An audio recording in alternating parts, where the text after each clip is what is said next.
I'm actually real excited about this. I'm real curious and real excited, and that's because today we are watching the revolution in Europe's role in the world. I'll say that again, the revolution in Europe's role in the world. So we're analyzing how Europe's role in the world is changing at this time. And what time is it? That was published in 1958. So we're analyzing how Europe's role is changing during the 50s and 60s and so on. And maybe I shouldn't say this, but I have a feeling what we learn about today is going to be very applicable to modern day politics as well. I can't make any promises. Again, I don't really know what we're going to be watching, but I have a feeling we are going to be listening to some very familiar statements. Hang on, should I guess what their thesis is before we get started? Like, what is the revolution in Europe's role in the world? Well, I guess the low-hanging fruit here is that prior to 1958, many European countries were also colonial powers. So we might just be talking about like decolonization at this time, which that would be a lot of fun. That's just not really the vibe I get from this. I don't know. I don't know what we're talking about, really. But I think that's my best guess, that we might be talking about decolonization and maybe saying sorry to the countries that they colonized. I don't know. Well, let's see. Oh wow, so we're just being thrown right into it. No introduction or anything. All right, here we go. A bunch of guys walking outside a building. What does this tell us about Europe's role in the world? No, I like this house back here. Is this a Tudor, right? I think this is a Tudor. I like this architecture style, I will say.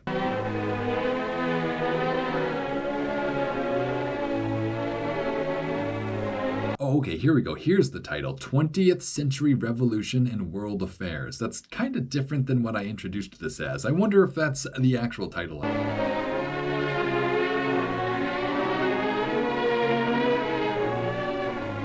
Oh, okay, so there is more information. A series of telecasts. That's interesting. So now we understand what this was actually produced for. All right, so a series of telecasts prepared by the Social Science Foundation of the University of Denver. Huh, that's interesting. I wasn't expecting Denver for some reason. Like, that feels like very advanced for Denver, but I don't know where I'm getting that.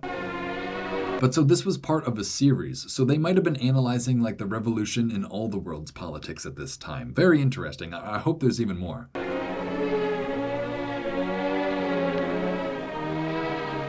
Okay, yes, I was right. This is titled The Revolution in Europe's Role in the World. They threw a little wrench in the works for me having that other title appear first, but yes, we're watching the right thing, so let's dive in now.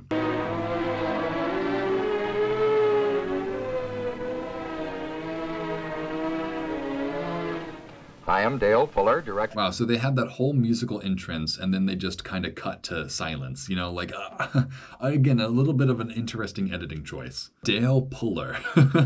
All right, Dale Puller. Director of the Social Science Foundation.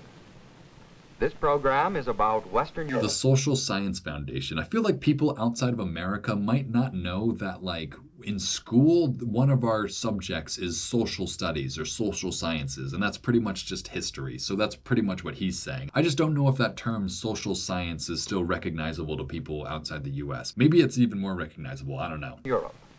More particularly about the revolution which has taken place in Western Europe's role in world affairs. The revolution that has taken place in specifically Western Europe's role in the world affairs. That's interesting. All right. And therefore in our affairs here in America as well. For in a very real sense, America is the child of Europe. That's always such a funny claim that people make. Like, obviously there's some truth to it, but like, it's also a country, it's not really like a person who is a child with a mother and a father, like America is just its own country and always has been. But obviously the people here descend from Europeans.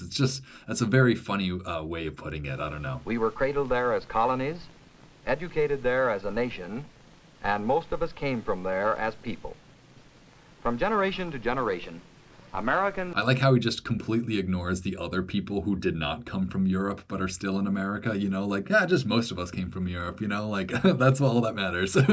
have traveled to Europe with a sense of going back, for our past is there. This is also, pretty strange. I just feel like Americans don't ever really talk about Europe like this anymore. Like, there's no going back for most Americans these days. Like, I'm not European, I'm an American. Whereas, I don't know. I don't know if people back then felt the same way. In that ragged peninsula, less than one half the size of the United States, Dang, they're bringing up that Europe's actually smaller than America, or at least Western Europe is. That's funny. We have gazed on the relics of the great civilizations whose heirs we are. Dude, the camera work is also so funny. Like, they're trying to push in symmetrically, but like you obviously have to wheel around stuff on the set. So you're just not getting a perfectly smooth camera movement here. It's just, again, once you know like the background or the mindset of the photographer getting this, you know they were so frustrated that they couldn't get a good push in on this globe. Dude, look how big Greenland is, even in this. Like, this is supposed to be like a semisphere, so it's supposed to be like a globe, but it also looks like it's still some form of map projection. I don't know. Maybe that's just me, though. Oh, wow, this is a good shot. I wish I had a map like this. That's just like the topographic physical map of Europe. This is actually really awesome as a map. Because this isn't like printed on there. Like, this is the actual like elevation of the surface of the item that we're looking at. Some of these civilizations are engulfed by the shadows that move across the face of history. That was a very eloquent way of putting that. Those shadows we can still feel today as we travel east. Feel how they settled over the empires that once flourished at the eastern end of the Mediterranean. We can feel how the shadows moved west across the Aegean, climbed the mountain slopes of Greece, engulfed the temples of Athens and the palaces of Sparta. So what I think he's saying by saying that we can feel the shadows traveling over these countries is that we can actually see like the relics of the past in them. Like, we can see evidence of human habitation from thousands of years ago in these places. That's what I think he's trying to illustrate with his, fancy language. Sparta.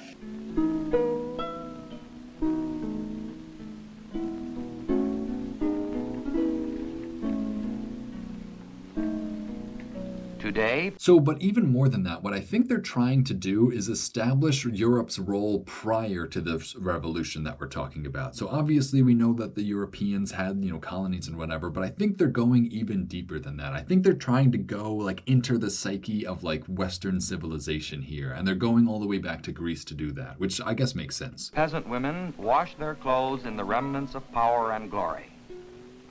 The sails of the Argonauts are furled, the standards of the Achaeans are gone. Sailing west with the dusk, we have come on the symbols of ancient Rome, lost too in the shadows.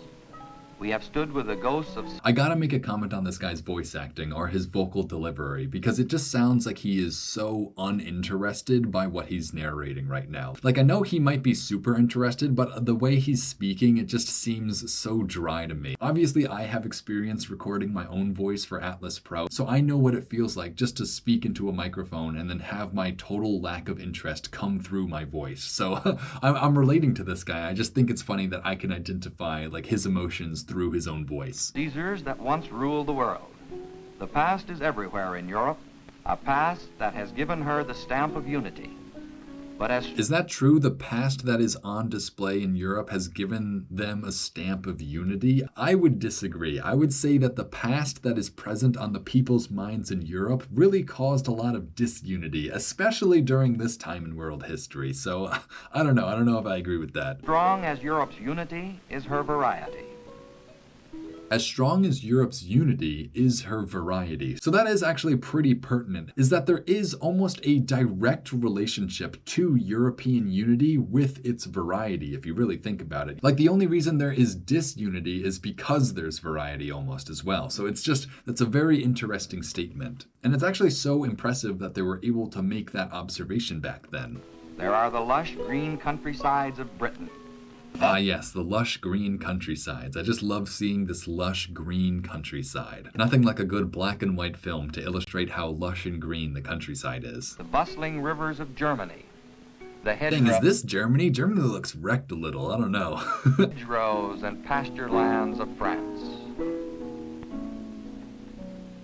The blossoming... I guess when was this made? 1958? I guess it makes sense for Germany to look a little worse for the wear. orchards of Aquitaine. This place looks ideal, though. This is France? Yeah, I would like to live in the French countryside. I don't even need colors to know how lush and green this countryside is. There are the harbors and canals of the Low Countries and Oh, dude, I love seeing this. Just like a glimpse into the daily village life of Europeans from 1958. You know, like what are these people doing who are just walking around their town right now? It's just, oh man, like I want to be transported here, you know? Like what I wouldn't do to live in this little French village, man. Holy moly. there are the harbors and canals of the Low Countries and of Oh man, look how nice this place looks. All that ivy on this wall. I know ivy isn't even good for a building, but man, does it make a building look nice. Venetia and the rocky hillsides of Calabria. Calabria, are we talking about Italy now? The Scandinavian fishing villages, the peaks and valleys of the Alps. There are some 20 countries The Scandinavian fishing villages and the peaks and valleys of the Alps. So we're just talking about like every notable European natural landmark, I guess. to give Western Europe her variety, but all with common roots in a common culture to provide her unity. And I don't know.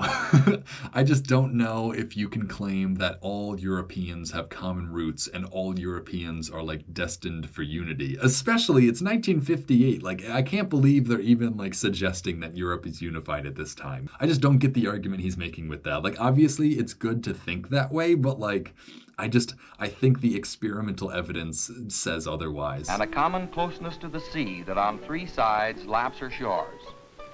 From the sea, she drew ideas from all the world, and on the sea, she spread her own. See, that's pretty funny that it says from the sea, Europe drew ideas, because I actually don't think that's true at all. I feel like most ideas came into Europe through like the Middle East, which traded through like caravans. I mean, maybe they were going through the Mediterranean Sea, but I don't think the oceans actually influenced the information exchange within Europe all that much, or at least not to my knowledge. Own ideas. In the 17th, 18th, and 19th centuries, she made the sea her pathway to domination of the world. Again, it's just kind of weird to hear Europeans referred to in this like perfect single race way. It's just, it has little hints of white supremacy, I won't lie. This feels like the fairy tale that like racist white people in America tell themselves about Europe, you know, that everyone in Europe is just white and unified, you know, like that's what I'm kind of getting the vibes of from listening to this. This is the Europe of power, magnificence, and splendor that still greets the traveler of today. She is past. Hang on, where are these fountains? Are these fountains in Versailles? Is that what we're looking at right here? I would be proud of myself if I called these as the fountains of Versailles. I don't think this is. Based on this reflection, I don't think this is. But I don't know. I don't know where we are then. She is past and present. Oh yeah, this has to be like Germany or something. Here, one encounters the leisurely graciousness. Dude, this is a sick castle, actually. I feel like I've seen this castle before, actually. Not in person, but like in books or something. And violent aspiration of her Middle Ages. And here, Oh, I feel like this is Germany too. Is this like Nuremberg or something? I don't know. I might be pulling that name out of my ass, but I feel confident this is Germany. Maybe not, but it could be like Italy or something. I don't know. I should stop guessing. here the monuments to her restless Renaissance and Enlightenment. And here the shrines along her roads, the cathedrals that crown her cities and sing aloud the power of her faith. Yeah, I will say the cathedrals in Europe, that is definitely a notable like aspect of European culture and I guess skylines even. Like you can definitely tell you're in a European city when the biggest thing there is the cathedral.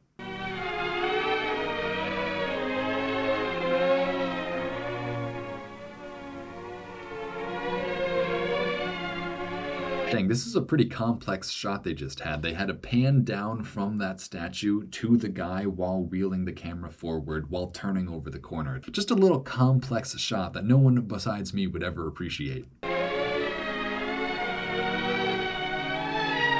sculpture and painting and bronze and architecture that out of variety pronounce her spirit of unity.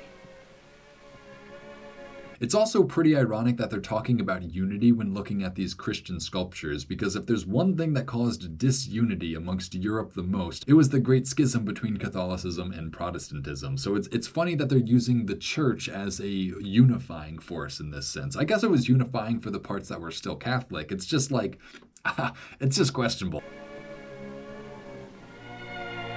Yeah, look at this. Isn't this Martin Luther? Oh, they didn't even tell us. All right, so we might never know. I think that was Martin Luther, though.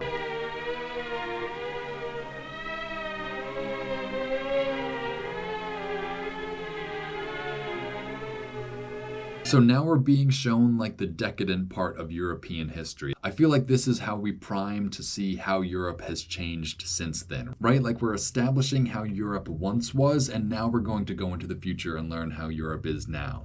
Or at least that's what I imagine is going to happen.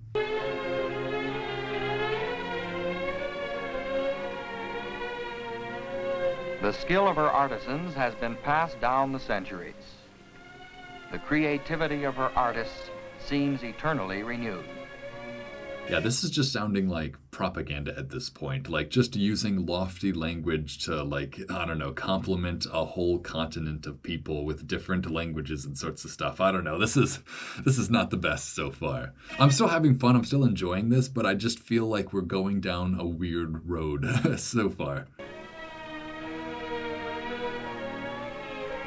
I mean, this is pretty cool getting to see like all these old-fashioned European artisans doing their work. This is really awesome, and it's also been well preserved. Again, that's part of what makes these old programs so interesting. I've said it a million times, but it's just like the incidental stuff, like this artisan carving this thing into I don't even know what. Like, I don't know what it is, but it's cool, and it's cool that it's been preserved for so long. In the art of war, as in other arts, European genius led the world. See, that's what I'm saying. European genius led the world. It's phrases like that I don't know, that just something's going off in my brain, guys. I don't know. From the lances of mailed knights, she advanced to the longbow, until gunpowder made the longbow obsolete. So yeah, this is kind of just like a European history recap at this point. We're just learning about the arrival of gunpowder in Europe now. Century by century, Europe's power grew.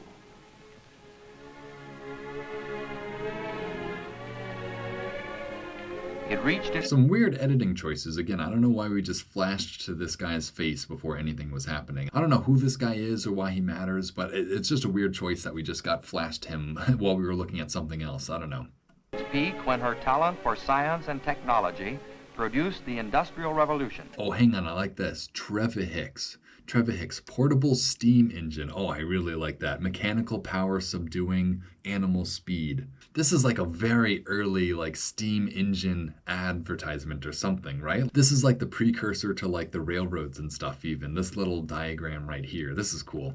That's such a funny little slogan too. Catch me who can.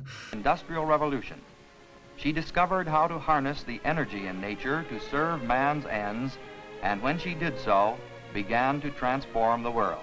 See, again, it's just so weird that they're personifying Europe as like one single entity, as if these weren't countries that were like voraciously competing against each other for all of their history. Like, it's just too rose-tinted for me. Like, we are not even like 20 years away from World War II at this point, and you're telling me that Europe has just always been unified and happy-go-lucky with itself? Like, I don't believe it.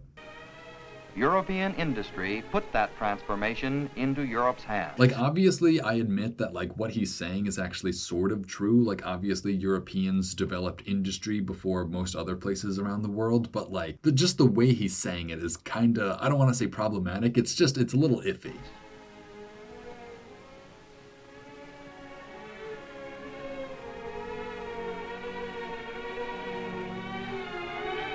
Dude, Europeans are the best at waving their hands in the air. Like, I just, like, that's all I gotta say from that shot.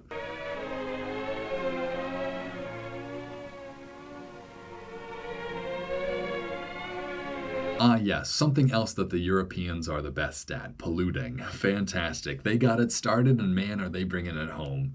Thank you, Europe, for coming up with smokestacks. You guys really helped us all out a lot. You know, I say that, but I have benefited from the Industrial Revolution, like, more than any other individual in all of history. So, like, I appreciate the technological advances that took place in Europe, but they didn't benefit the natural world all the same. Her power had long ago stretched out across the seas, to the New World and the very old, to India, Africa, the Orient. She A good use of the term the Orient in its native habitat. Like, I can't believe we just heard that. I mean, I guess I can believe it. It's just like, yeah, it's one of those old-timey phrases that I guess people really did just used to say without thinking about it. Like, why would you say the Orient instead of Asia? I guess Asia meant something else to them. It's just, it's such a funny term that has since disappeared. explored, colonized, and built empires through which she turned the rest of the world's products and peoples to her service. Yeah, so now we're getting to the part where they're claiming European colonialism was kind of like a really cool, good thing that made everyone more productive, which I guess is technically true, but I would not make that argument myself. Her ambition was limitless.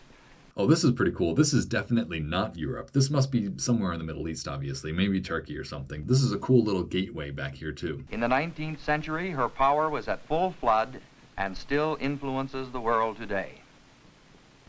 From her Oh, capital, whoa. Was that Queen Elizabeth? Hang on. Can I go back? Yeah, that totally was. Oh my gosh, that's crazy. Like, she just died like a year or two ago, and she's already, and we're seeing her. When was this made? 1958? That's wild. That's wild how this person just died, you know? Like, I say that a lot about all the kids. Like, this fully grown adult was alive until just recently. That means all these other people might still be alive too. Probably not. I mean, they'd have to be really old if that were the case, but it's still possible for all of these people, or at least most of them, to still be alive, which is just wild. world today. From her capital, she directed the world's trade, controlled the world's finances. See, again, that's just so funny that they're saying Europeans controlled the world trade, controlled the world finance, which I guess, again, is not technically wrong. It's just like that's not really the mindset that you look at it with nowadays. I guess the difference is they thought controlling it was like cool and impressive, and I guess now we've learned controlling it was like really oppressive.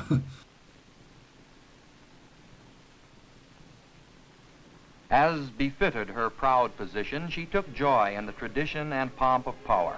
As befitted her proud position. Again, we are just really really yoking it up to Europe right now. Like, I don't know why we're stroking them off so hard in this program.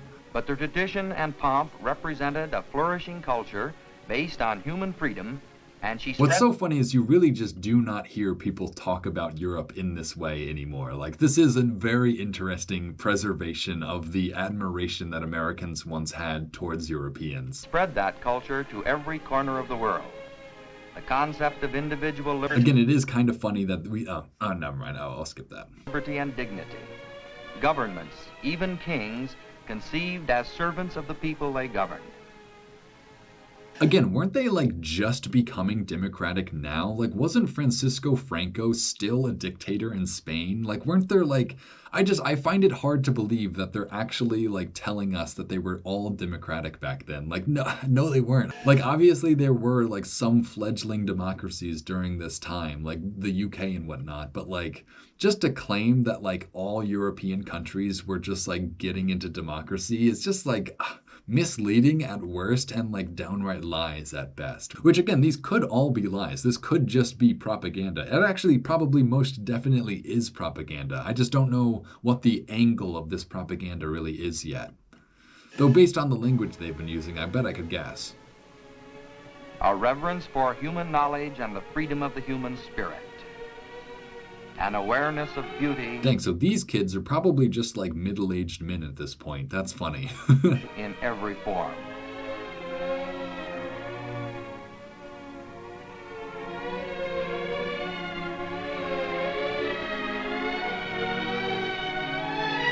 Europe's greatest poet exclaimed, "What a piece of work is man." Life in Europe's view was the affirmation of man's untrammeled Hang on, is this Europe right here? Oh, this might be London, actually. I can't tell if this looks more like America, or at least it looks more like my image of America in my head. In my head, Europe did not have these big, like, light-up signs like this. Like, that is a thing that in my head is only in America. Again, I could be totally wrong about that. This looks more American to me. Even with, like, Wrigley's gum in the background as this ad, you know? I don't know. It feels very American. destiny. This was the Europe of the golden years, of creation, of power. Europe of the Golden Years. See, that's pretty funny how they're like describing a Europe of the Golden Years, having just gone through like the greatest conflict of all time, of all human history, you know, like those were the golden years, yeah. Of faith in herself and her values. The Europe of abiding unity and infinite The Europe of abiding unity. Like, oh my gosh, dude. Like, they just got out of war. It's not even peaceful in Europe yet. Like, there are still other conflicts happening in Europe right now. Like, you can't say that abiding principle of unity. Like, oh my gosh. Maybe I'm hitting too hard on this, but I really just feel like this is completely misled. This was the Europe of the individual man, supreme, free, indestructible. Hang on. Let me go back for 1 second, because there was a little bit of a soundbite there that we could hammer home. The Europe of abiding unity and infinite diversity. Europe of abiding unity and infinite diversity. I would not consider Europe a place of infinite diversity. It does have some diversity. I won't argue that. There are definitely many different ethnic groups in Europe, but I don't know if it's the poster child for diversity. I don't know. Maybe that's just me, though. This was the Europe of the individual man, supreme, free. Europe of the individual man, supreme. It's interesting that they used the word supreme to describe Europe. That's just, a little interesting. Indestructible. Supreme, indestructible. Like, that's just false. I guess supreme is like figurative language, but I would not describe Europe as indestructible. Free, indestructible.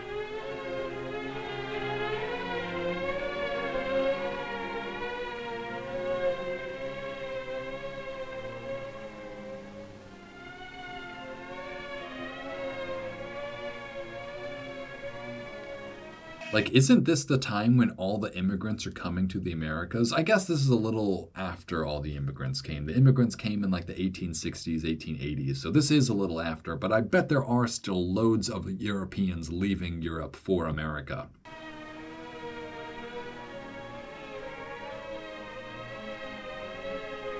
This was the Europe which at the end of the 19th century saw itself as the light and leader of the world.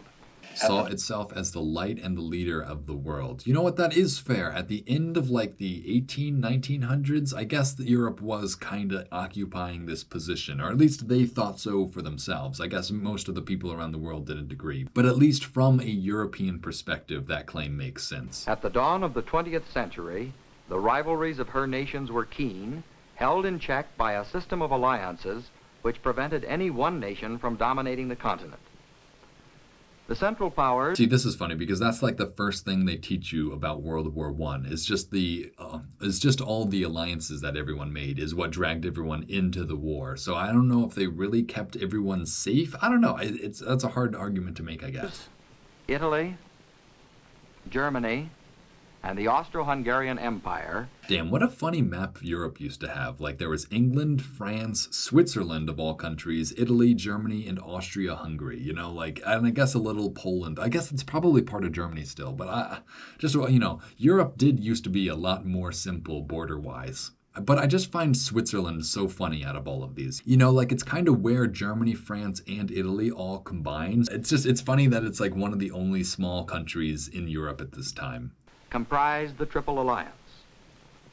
To balance this coalition, France, England, and Russia formed the Triple Entente. Oh, the Triple Entente. I forgot about that. Yeah, so we are just learning about World War I right now. I guess I already knew that, but we're really just going over a history lesson at this point. In theory, this balance held the entire continent in equilibrium. Neither side. I wouldn't say it held the continent in equilibrium. It kind of just prevented conflicts for a certain amount of time as tensions escalated even higher. But you know what? Maybe that's just my opinion too. Side being able to dictate to the other. Europe was in order and free master of her fate. It followed then that all was well with the world, since European powers... All was well with the world back when Europeans were at their height. Again, just completely ignoring the travesties that took place under colonialism. They're not even making allowances for it. They're just saying, yep, this was actually the best time ever. Which I guess for Europeans it was. It's just I don't know. From an American perspective, it probably was not so great. Or shaped the course of the world. It was a time of gracious benevolence, at least among Europe's aristocracy and bourgeoisie. Gracious benevolence, at least among Europe's aristocracy. Like, yeah, I guess the rich people were having a good time. A time of optimism and restraint. This is really cool getting to see everyone in their get-ups and everything. Sometimes I question whether or not the clothes we're seeing is actually era accurate, but for this sort of footage, I'm pretty sure it has to be. Like, this is just the era footage. You know, like, these aren't costumes or anything. These are the actual uniforms these people were wearing. Just like, look at the dresses these women are wearing. I know these are supposed to be like really fancy dresses. Like, these aren't your everyday dresses, but like, they're still just so cool. I don't know. I just like, I love the fashion history that I get to see too. Like, this is a woman's formal attire. I think that's what I find so interesting about it. This isn't just like her average dress. This is like the equivalent of a suit and tie for a woman back then. So I just find it interesting that it's just like kind of a wedding dress. I don't know.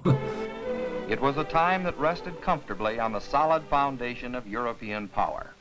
They made a fine sight, the picked troops of Europe's armies marching through her cities.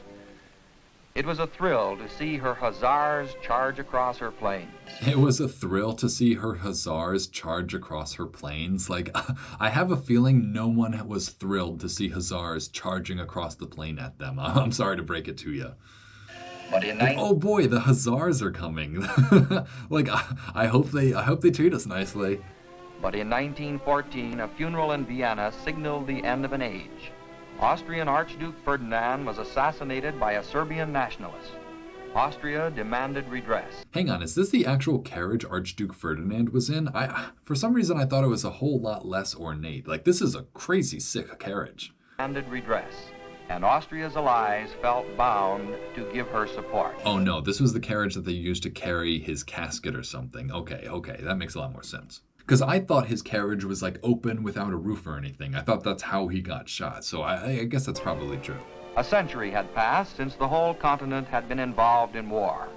But wars had always been a part of European history. That's pretty funny how they say a whole century had passed since the last time the whole continent was in a war. As if World War I wasn't actually the beginning of conflict in Europe. It was just like the continuation of all out wars that had been happening throughout all of European history. And each government had made its plans for this day. From every capital, the orders to mobilize went out. The soldiers now who move through the streets and assemble at the railroad stations. So again, we're just spending a lot of time establishing what Europe's role in the world was like previously. I hope we get to the point where we're actually seeing this change. I have faith we will. We're just spending a lot of time establishing this. Like, are we also going to go over World War II as well? Like, this might as well just be called a history of Europe, you know? Were not on parade or maneuvers. They were on their way to war.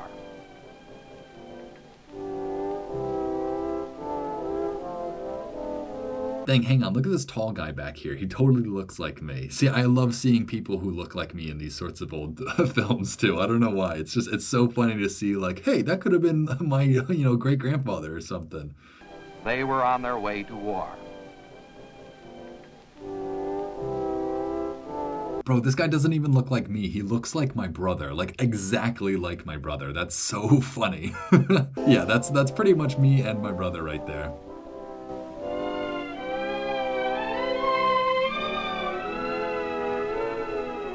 Dude, how jovial all these soldiers are getting onto this train, waving goodbye. Like, it's funny. I just did not expect this level of happiness from the soldiers leaving for World War I. I guess they probably didn't know what they were in for. It's like, see you guys, see you later.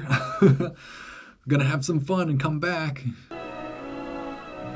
Oh, look at these little carriages. I didn't know they had, like, tractor trailer buses back in the day. This is interesting. Again, that's what makes these programs so interesting. It's just the weird little things that got preserved, like these little coaches or whatever. Oh man, so interesting. By the millions, they converged along the borders between countries. Yeah, like look at the way these guys are waving. Like, are these really soldiers going off to war waving like this? And just a big smiles all around is all I gotta say. The big guns that Europe had. Whoa, what was this thing? Hang on. See, I'm getting distracted by all these machines now. I love seeing these, but like, this looks like a water wheel. Oh, it must have been like, oh, that's so weird. This is like an early piece of artillery, and they put all these wooden planks on the wheel of this artillery so that it can move in the water, it looks like.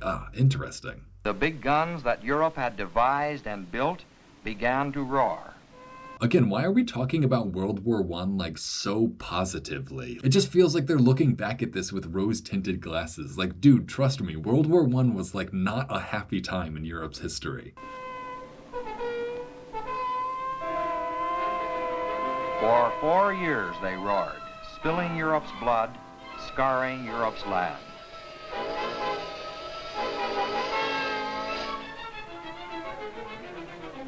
See, my question is this real footage from World War I, or did they, for the making of this program, go out to some forest, chop all the trees down, and blow up some stuff? I have to imagine this is real World War I footage, but I don't know. I never know with these sorts of things.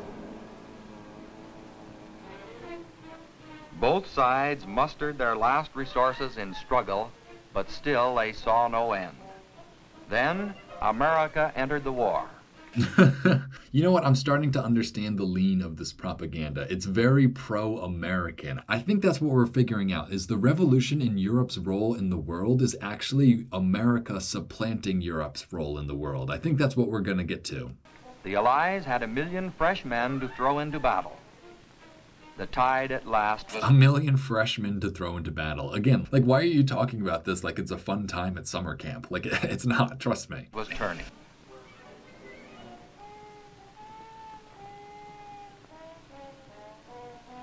I mean, I guess these soldiers do look like they're about to go to summer camp. That is the happiness level I'm gauging from these soldiers. They might actually think they are going to summer camp right now. The war in the beginning had been Europe's own, but the issue was finally settled by a non-European power. USA, USA, US. No, okay, I'll stop. Germany surrendered. The Allies had won. Crowds in Paris went wild. See, and now why does he sound so, like, not happy, right? Like, Germany lost, womp womp. Like, really? Jubilation.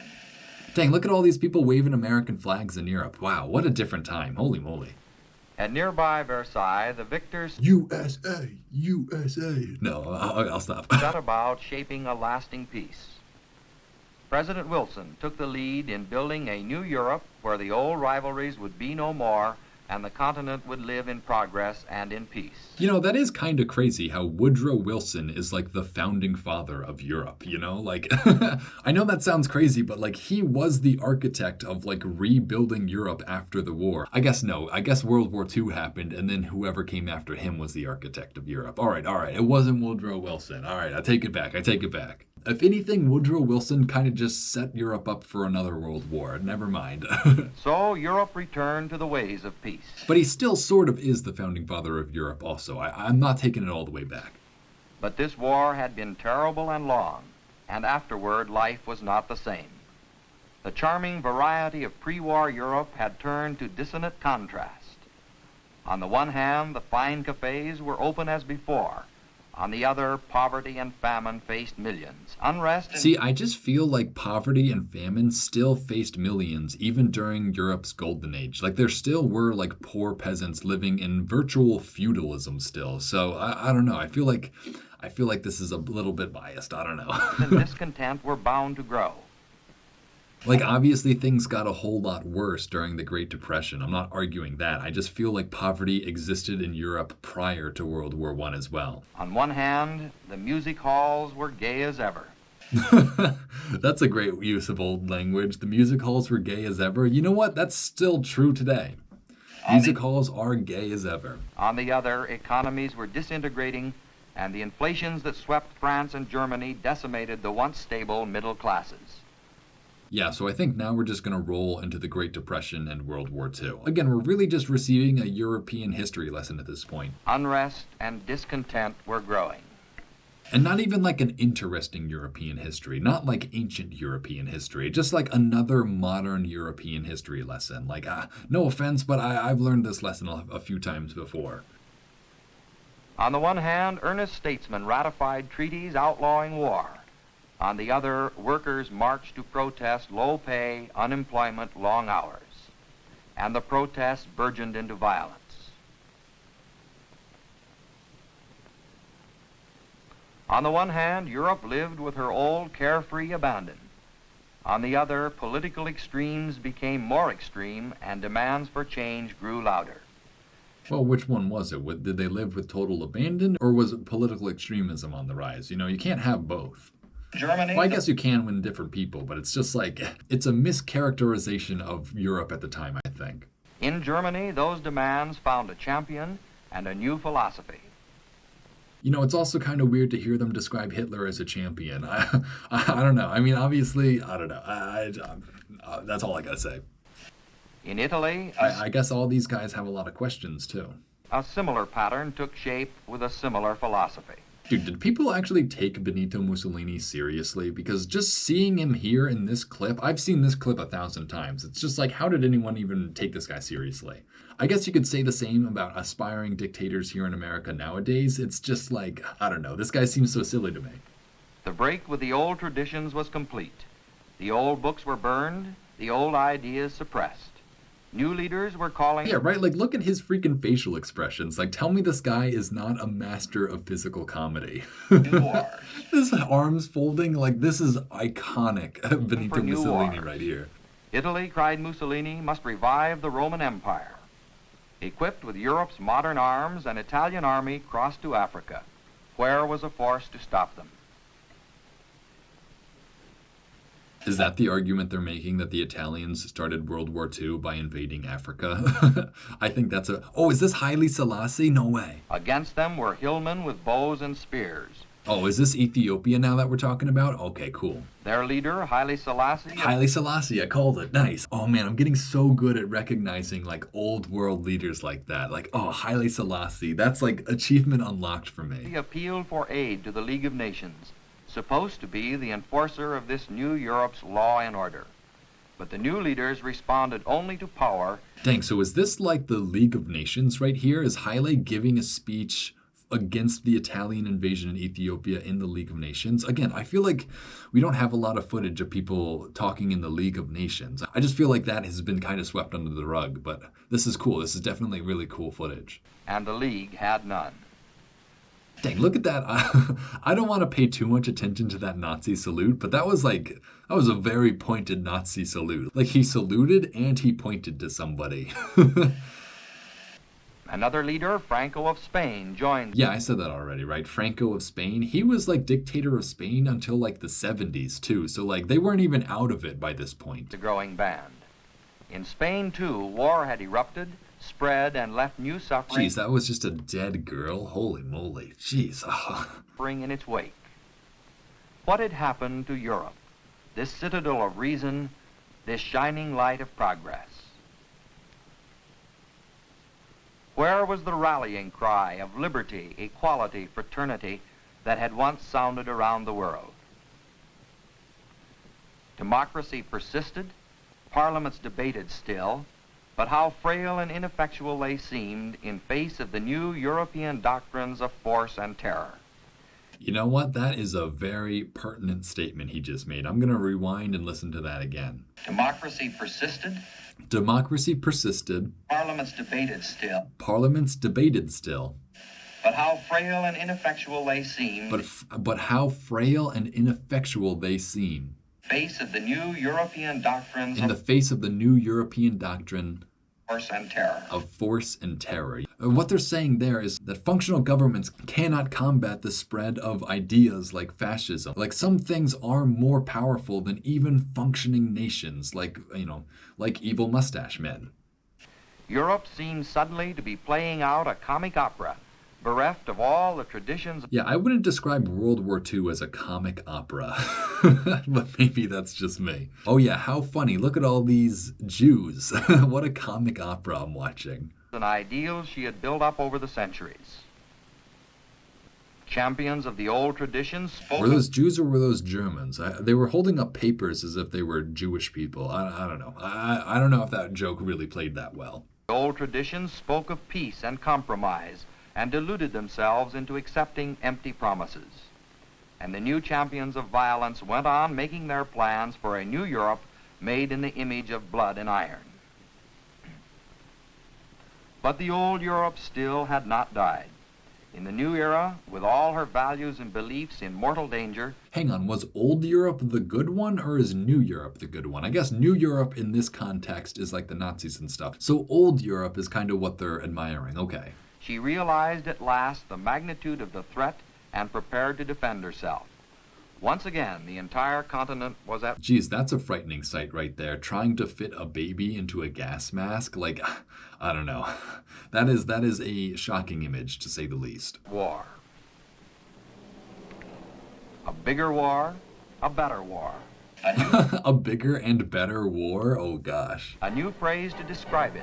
Total war. Yeah, that's a way to describe it. Total war. There you go. Yeah, I would not describe it as a better war. The art of destruction brought to a new peak of efficiency by Europe's genius for organization and invention.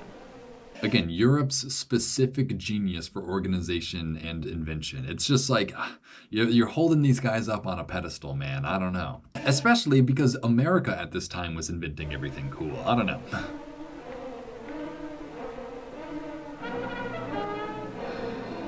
Wow, these are some huge explosions. For a second, I thought these were just like regular sized, but then I looked at these boats down here, and these explosions are like multiple times bigger than these boats. These boats are in front of the explosions, and they're still so much smaller than them. And once again, the final decision came into the hands of power outside Western Europe. But this time, that power was divided among two non-European powers, the United States, yeah, the US and the USSR, and the Soviet Union. There you go, there you go. Again, they're not even mentioning like the Pacific side of World War II. I guess this is more about Europe than it is about World War II, but it's just, I feel like you can't talk about that without mentioning the other side of it. Once again, Europe had set about to tear herself asunder to force a military decision.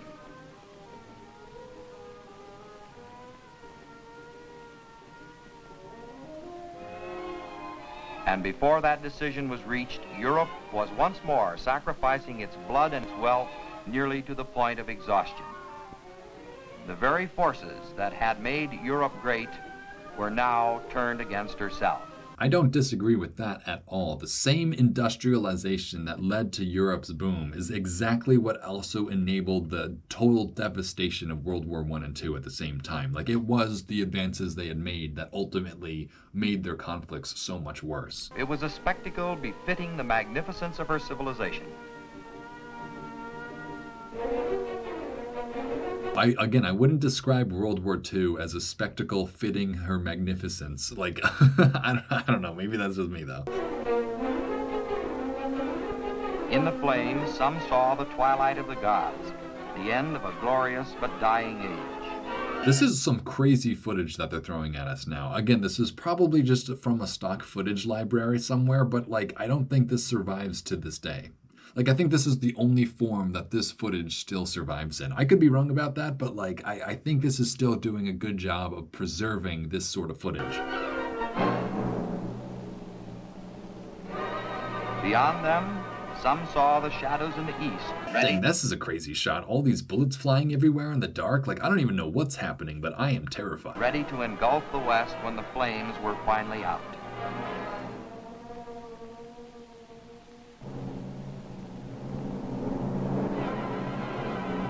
Okay, so now are we done talking about Europe's previous role in the world? Like, are we going to get to how its role is changing? That's really what I want to know. We're like 2/3 of the way through this, and we have only just established what Europe's role even was.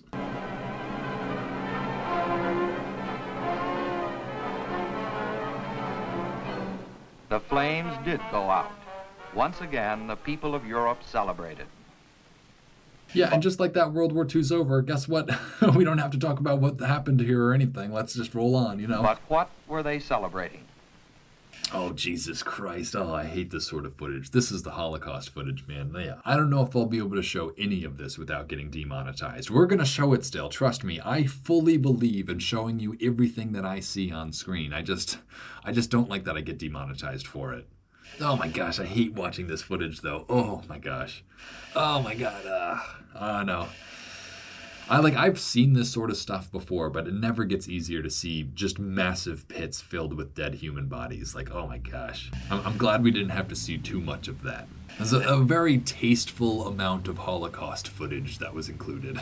I hate even making jokes about it, but yeah, I'm glad I'm not seeing any more of it. The new extremist doctrines of the political right had been defeated. But in defeating them, Europe had had to resort to the same terrible measures which had made them possible at the outset. One thing was clear: the old divisions and balances of Europe were forever destroyed. The old divisions and balances in Europe were forever destroyed. See, I kind of just disagree with that. I feel like the divisions are all still there because the languages are still there, right? People still speak Spanish, French, German, everything. Until there's one unified language, there will never be one unified Europe. Sorry, that's just my opinion. I could be wrong too, but I think the division still exists within Europe to this day. Germany, traditional bastion against pressure from the East on Europe, was dismembered and shattered. France had been conquered and occupied. I'm so curious why some of these countries are just left out. They don't have the Netherlands or Belgium, they don't have Switzerland, but they do have Czechoslovakia for some reason. I'm curious what the decision behind this map was. Britain terribly weakened. In fact, much of Western Europe was a shambles. Her trade... Did he just say much of Western Europe was a shambles?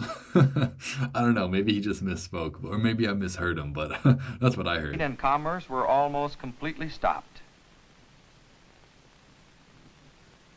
Her factories were gutted, her cities smashed. Yeah, honestly, how did Europe recover from this? This is pretty insane. The fact that Europe, caught back up to itself in the wake of World War II is, something to be studied for the rest of humanity, really. Millions of her Oh, jeez, more dead people. Holy crap. I really just do not like watching this sort of stuff. her people dead. Oh my gosh. Oh my god. Ugh. It's such a shame seeing these. I want everyone to see it. It's valuable for us all to see the very human level of devastation that was wrought on this continent. I think it's important. It's very tough to actually do. It's very tough to see these sorts of images. I don't blame any of you if you're squealing more than I am. The houses of her faith were in ruins, the houses of her people dust. Her home... Yeah, it's really hard to imagine Europe during this time. My whole image of Europe is as this, really pristine place. But obviously it wasn't like that, even just 100 years ago. Homeless wandered east and west in weary columns, bound from devastation to devastation. Europe really just obliterated itself, didn't it? Her hungry scraped among the ruins for scrap. In a lot of ways, no matter what bad things Europeans did around the world, all of them pale in comparison to the bad things Europeans did inside of Europe themselves. All the evil colonization, whatever, they did far worse things to each other in Europe. And fought like animals for subsistence. Yesterday, the children of fortune, today at the extremes of despair. Once again, pressure increased. Dang, this is crazy, actually seeing these women fighting each other. This is some real interesting footage for sure. For extreme solutions in a time of extremity. Once again, strident voices were crying for a change. Once again, the chasm widened between left and right. The chasm widened between left and right. That's an interesting statement as well. And all because I don't even know what left and right means in this context. I don't know. I don't know. I guess left might mean communist in this I don't know. I don't know what it means. And all this against the monotonous backdrop of rubble and chaos which was Western Europe in the wake of war. Once again, statesmen faced the enormous task of rebuilding a shattered continent. So yeah, it's kind of crazy to think that FDR is kind of like the founding father of Europe. It was soon apparent how deep was the cleavage among her nations. This is FDR, right? I thought I saw him there. Oh, but it might be Harry Truman by the end of this. And that cleavage soon resolved itself into a new power struggle. The Western power... Oh, look at all these little funny lines on this map. Hang on, before they fill up with little soldiers, let's look at them, because there are some funny little details on this map. Just all these little shapes. These are not the actual shapes of these countries, this is this is a hand-drawn map for sure. Like, just look at Switzerland. It's just like a little blob, you know? The Western powers had demobilized quickly after the war. The armies of France, Britain, and the Low Countries, plus Italy and Scandinavia, totaled less than 100 divisions. Russia, however, had kept intact an army of 250 divisions, including the soldiers of her satellites. Dang, so I guess Russia at one point could have conquered like all of Europe, and they chose not to as well. Like, I always think about that in terms of like the Americans and the A-bomb. Like, there was one moment in history where the US was like all powerful compared to every other country. And I guess Russia experienced a similar thing in regards to the end of World War II. But I think even Russia was still hurting after this as well. Like they weren't full powered by any means like the Americans were. This was a new power alignment for Europe. And with the Western nations weakened by the war, it was dangerously out of balance. In the shadow of Russian power, the Europe of freedom and democracy was once again threatened with extinction. And hang on, that's another good statement I want to say out loud. In the shadow of Russian power, in the shadow of Russian power, Europe of freedom and democracy was once again threatened with extinction. A Europe of freedom and democracy was once again threatened. You know, in the shadow of Russian power, like, I don't know, some things never change, I guess. The totalitarian doctrines of communism had replaced the totalitarian doctrines of fascism. And they moved like a flood tide from the east to engulf the free nations of Western Europe. And soon the hammer and sickle ringed Western Europe from the Baltic to the Mediterranean. This is a funny little map animation. Again, I've done so many map animations in my life that like I just want to dissect these. Like, you can tell the linear wipe that they're doing. It's just it's so many little things that like this is actually a lot more complex than anyone realizes, because each of these little map things had to be animated in a certain way. Like, this is actually a complex shot. I know it doesn't look like it, but you've got to give props to whoever animated this. Without help, Western Europe no longer had the power to withstand. Like, just each one of these little flags that had to move had to be animated separately. It's a lot of just different little tasks. The new assault. In this crisis, two hopeful factors emerged. One was a new spirit of cooperation among Western Europe's nations. A new spirit of cooperation among Western Europe's nations. I guess that still does exist to this day. Like, the European Union is definitely a leftover from this sentiment of cooperation that existed in the wake of World War II and in the face of like Russian supremacy on the continent. Determination to achieve unity, even at the cost of sacrificing individual ambitions. The other was... Yeah, I feel like the only thing keeping Europe unified nowadays is the threat of Russia, which I guess was present all the way back then as well. Was an American foreign policy committed to the protection of Western Europe against... Oh wow, this is interesting. The Marshall Plan, ERP. See, I've always heard about the Marshall Plan through like history class and everything, but it's a different thing to just see like a piece of like paper propaganda for it. I don't even know what to call it, but it is like some sort of propaganda for the Marshall Plan. Russian expansion. For survival, it was clear that these... Oh man, a bunch of flags. Hang on. We gotta dissect the flags. Let's see if there's anything interesting. Hang on, what's this flag in the middle? Oh, that might be the Netherlands. Okay. All right, I don't think there's any weird flags here, actually. Nations must overcome their centuries-old differences and pool their resources. The first steps toward unity were taken in the area of economics. For centuries, there had been trade barriers between every European nation. Now, in this time of crisis, the nations of Western Europe laid plans for a single customs union to include them all as free participants. You know, it's funny because when you explain that in words, it sounds really boring. But when you understand like what that actually means, you realize, oh yeah, that's like the best possible move they could have made at this time. And the barriers to European trade began to... Oh, hang on, look at this map, though. You can see Spain is actually carved out of Western Europe because Franco was still in power. That's so funny. To include them all as free participants. And the barriers to European trade began to diminish.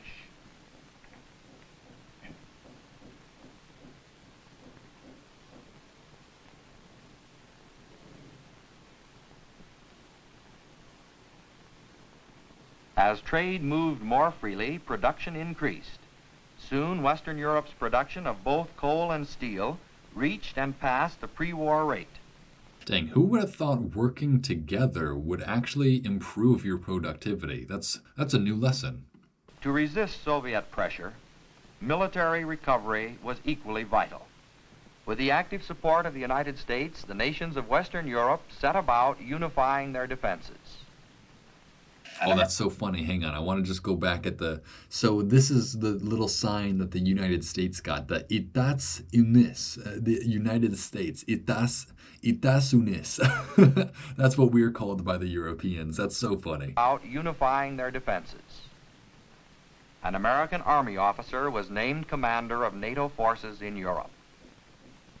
See, I feel like that is like, oh, is this Dwight Eisenhower? No way. Was that true? Was Dwight Eisenhower like the general of like NATO in Europe? Either way, I feel like that is a turning point in like European history, is when they handed off their own military needs to the Americans. Like that is probably more so than anything else what allowed Europe to stay peaceful in the wake of World War II, is the fact that none of them really had militaries because all of them relied on the US. Western Europe had taken a step toward cooperation that That is Dwight Eisenhower, isn't it? Yeah, it totally is. Before. Damn, Dwight Eisenhower was like the general of NATO in Europe? I mean, I knew he was a general already, but like, I mean, I guess it makes sense. He was a general in World War II. I just didn't know that was another position he held. 2 decades before would have seemed all but impossible. Oh man, what flag is this? Is this the German flag? The common traditions Yeah, this is just Germany's flag. All right, not that many interesting flags, I'll admit it. Values of the West were now protected by a common front. In military unification, as in economic, help from the United States played a prominent part. Again, the United States really, like, I don't know, does not get enough credit for how much we helped out Europe in this era. Like, everything they had afterwards kinda, I don't want to say this, but like, we really helped these guys out. That's all I'm saying. If they didn't have Americans helping to rebuild Europe, Europe would not look like how it looks like today. With this help, Europe was able to rebuild the power necessary for... Honestly, without the US helping to rebuild Europe, there might have been a third world war, like right after this, too. Like, I feel like America does deserve credit for its rebuilding of Europe. Like, I feel like that, even more so than winning World War II, is actually, like, what helped ensure the world peace. Which, obviously, there wasn't world peace, but it's just like, it made it more possible, I guess. In a short time, she had erected a formidable defense line stretching from Norway all the way across Central Europe down to Greece, Turkey, and the Dardanelles. The Russian tide was finally checked.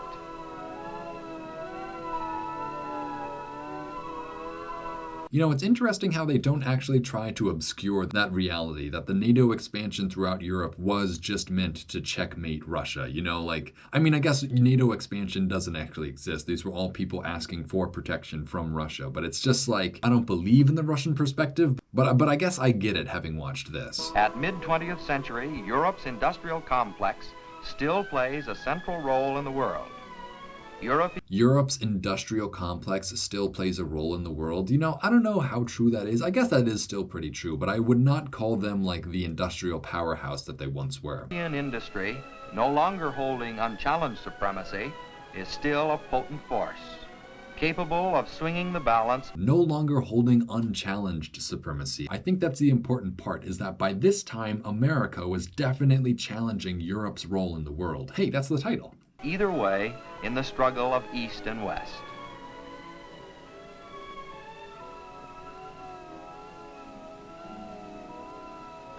At mid-20th century, European commerce still plays a major role in world trade.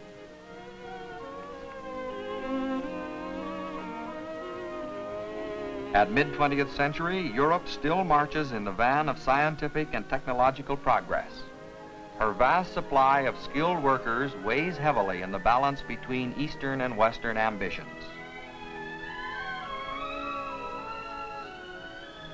At mid-20th century, Western Europe still clings to that cornerstone of her culture, the freedom and dignity of the individual. See, that's so funny to hear, that part of the European identity is like freedom, because I feel like, to me, to an American, like that is not part of the European identity at all. Like, freedom is very much part of the American identity, whereas I don't think freedom in Europe is seen the same way. I don't know. I could be wrong about that. I know personally as an American, freedom is very big over here. Everyone loves talking about freedom, but I just don't know if that's the case in Europe or not. World dominance of Western Europe has come to an end. Only vestiges remain of her great empires of the 19th century. The end of Europe's global dominance is one of the factors in the revolution that has occurred in Europe's role in world affairs. Hang on. So that was like kind of the closing statement right there, and I didn't really understand it. So let's listen to it again.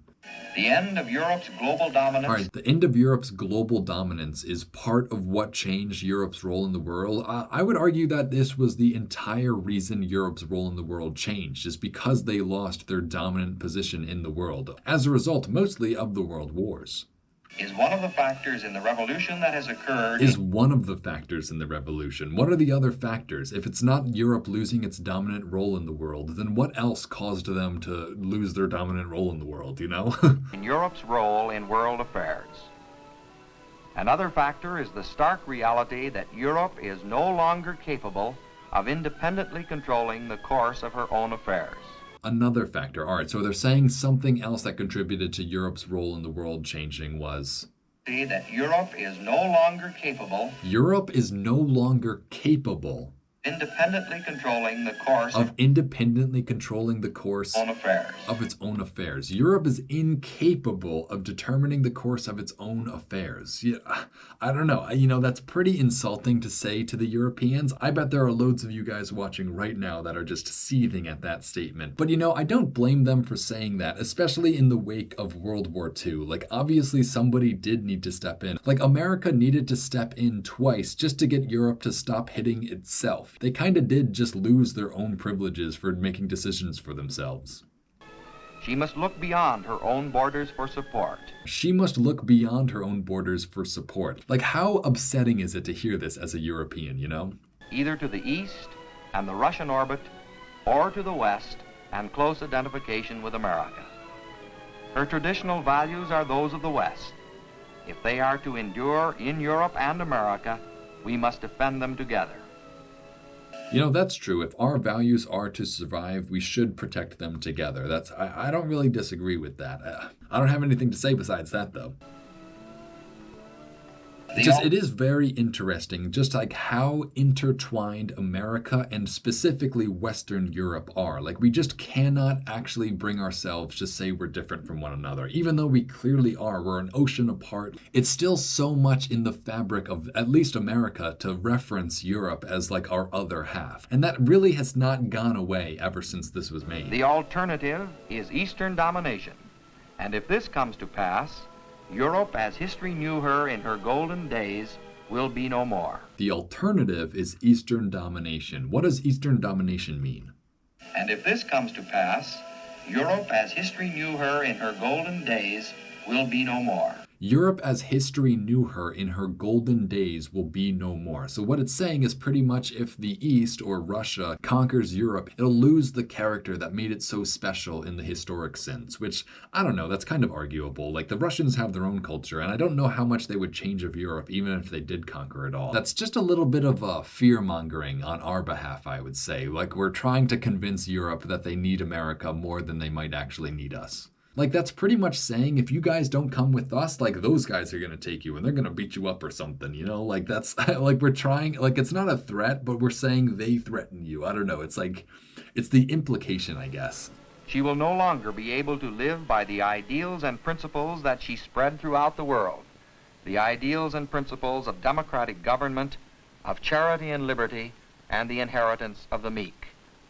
See, that's so funny because, like, that is just not what is associated with Europe in my head at all. But let's go back and listen to that one more time. The ideals and principles of democratic government. The ideals and principles of democratic government. So already, when I think of Europe in a historical sense, I think of kings, like, instantly. Like monarchy, like kingdoms, all that sort of stuff. So I don't associate democracy so closely with Europe. I know it started in Greece and everything, but, like, for most of European history, there has been no democracy on the continent. Of charity and liberty. Charity and liberty? I don't really think of Europeans as charitable, but I also don't really think of anyone as charitable. I mean, I guess the Americans after World War II rebuilding Europe, that was charitable. So I don't really perceive Europeans personally as charitable. Not to say they're uncharitable. I just don't have that in my mind as like a distinctly European characteristic. Inheritance of the meek. inheritance of the meek. Again, I just feel like this completely misunderstands the history here. Like, was America not populated with dirt poor Europeans? Like, those people didn't get any inheritance, you know? Like this country exists because there were just poor people in Europe everywhere. I don't know. I don't buy it. Supremacy of the individual and the preeminence of the human spirit.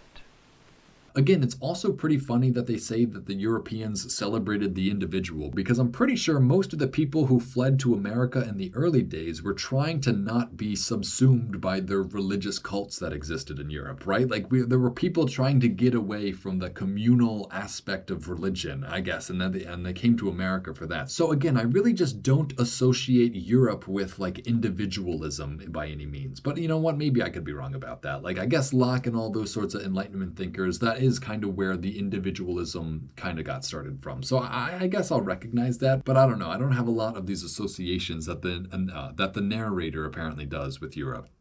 And the inheritance of the meek, of the supremacy of the individual and the preeminence of the human spirit.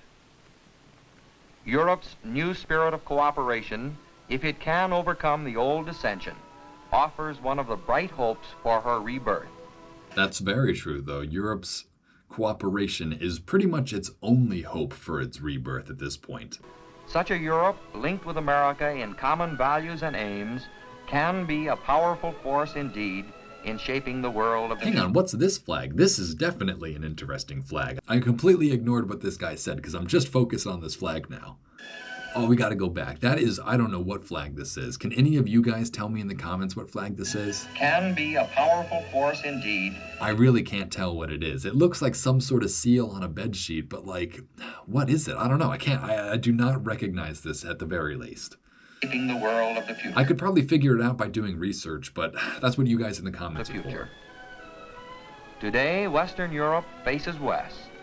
And the reason that's so important is because of what he was saying while they were showing it. Like, they seemed to be hinting that there was some level of importance to this flag. Let me listen to that again.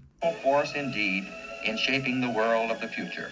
In shaping the world of the future, and they show this flag. Like, what does this flag have to do with shaping the world of the future? I've never seen it before. I'm really curious, though. Today, somebody put the pieces together in the comments, please. Western Europe faces west. Should her efforts toward... That's a pretty funny statement. Today, Eastern Europe faces west. That's good wordplay for you. Her efforts toward unity fail, and the shadows swallow her at last. The United States must stand alone to preserve our European heritage and the promise it offers mankind. The issue is far from settled, but there is still light in Europe's skies. And however it is settled... Whoa, that was crazy. I did not expect to see like a synchronized like jet flight taking place all the way back then. That's just something else I didn't expect to see, I guess. Western Europe at the end of this century will be very different than she was at the beginning. That's another true statement. Western Europe at the end of this century will be different than it was at the beginning. You know, it's funny because now I do have so much more hindsight than the narrator has, so I actually know how it's going to go, and he doesn't. That's so funny. Like, I actually know how history is going to unfold relative to our narrator at this time. However it is settled, the fate of Europe and of Western civilization are inextricably bound together. And we in America will play an important part in shaping the Europe of the future. See, that's very interesting too, that during this time, Americans were like gung-ho in determining what exactly went on in Europe. Like, I feel like we're seeing this sort of sentiment decaying in modern times. Like, now more than ever, we're taking our hands off of Europe for probably the first time since World War II. And I guess we're entering a new world of consequences for what that means. Again, the reason I watched this is because I felt it was going to be very pertinent to today's situation, and I think it is. Oh wow, and this is how they end it with the atom bomb? I guess we're saying the quiet part out loud.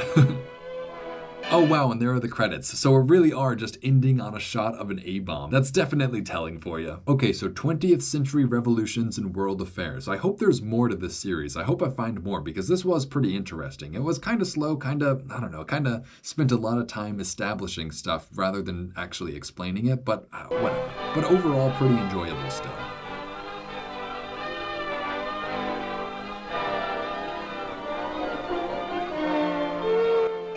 with Dale Fuller. Shout out to Dale Fuller.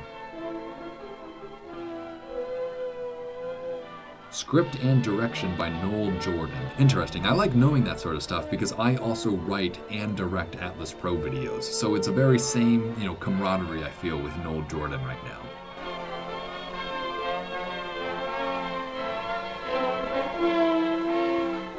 Okay, this is interesting. Picture sources. So this is actually where they got the footage that I was talking about earlier. That's so funny. I have never seen picture sources listed in the credits like this before. So this is really cool. So they got videos from British Information Services. They got stuff from the International Cooperation Administration, the National Archives. That's funny. The North Atlantic Treaty Organization. They literally got footage from NATO. The Office of Alien Property, United Nations. I don't know. I don't know what that's all about, actually. I'm so curious now. We're not going to get that explained, but I want to know what that office is. Produced for KRMA-TV Denver and the Educational Television and Radio Center. So I guess this must have been airing like on TV, not being put on in schools or something. Or maybe the radio too, I guess. So that's interesting. So people would actually like choose to watch this like after work or something. That's interesting. Okay, yeah, that's it. So that was an interesting watch. I am kind of disappointed. I feel like they were going to explain how Europe's role in the world actually changed. I know that sounds obviously stupid to say because that's what they did, but like, I feel like I needed more of an explanation, I guess. I needed examples, I guess. Or what I really think I wanted is to see like the rest of the world. Like obviously this was focusing on Europe, but like you can't talk about how Europe's role in the world is changing without mentioning, Africa or India or something like that. Like the only way you can feel the presence of Europe's empires shrinking is actually seeing those former empires and what became of them afterwards, Like I feel like we just needed to see more of that sort of thing. Like we actually should have seen Europe's absence in like the global affairs in some sort of sense. I don't know how exactly, but I definitely know they could have illustrated this even better. They really did spend the first 20 minutes just establishing recent European history. Recent especially for them. This was like 10 years ago for them. So not even like I knew all this information. Like they definitely knew all this information. I don't think we really needed that in-depth of a history review in order to understand how Europe's role was changing. And again, if you're going to call it the revolution in Europe's role, then I just feel like I need to see more revolutionary things happening, if that makes sense. Like this kind of seems like it fizzled out at the end. Like we didn't actually get to see